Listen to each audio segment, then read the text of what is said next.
Ak sa zaujímaš o ochranu vodných zdrojov a chceš vedieť, ako prispieť k ich udržateľnému využívaniu, poď študovať k nám.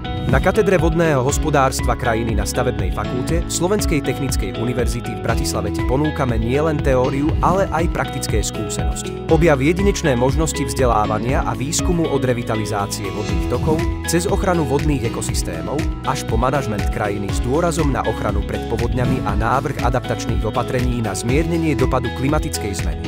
Naučíme ťa všetko o vodnom režime toku, vodohospodárskej či hydrologickej bilancii v povodí, význame vodohospodárskych stavieb, ekológii riek a udržateľné využívanie vodných zdrojov, a to s rešpektom zákonitostí prírody a využitím moderných nástrojov. Naše štúdium pokrýva širokú škálu predmetov vrátane technických, environmentálnych a vodohospodárskych. Získaj teoretické znalosti a praktické zručnosti, ktoré ti otvoria dvere do sveta profesionálnych príležitostí.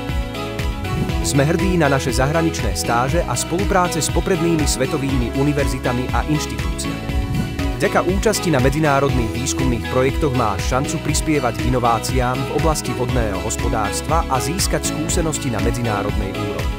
Pripoj sa k nám, staň sa členom našej komunity, ktorá sa venuje ochrane životného prostredia. Vyber si katedru vodného hospodárstva na Stavebnej fakulte Slovenskej technickej univerzity v Bratislave. Spoločne môžeme formovať tvoju budúcnosť aj budúcnosť našej planéty.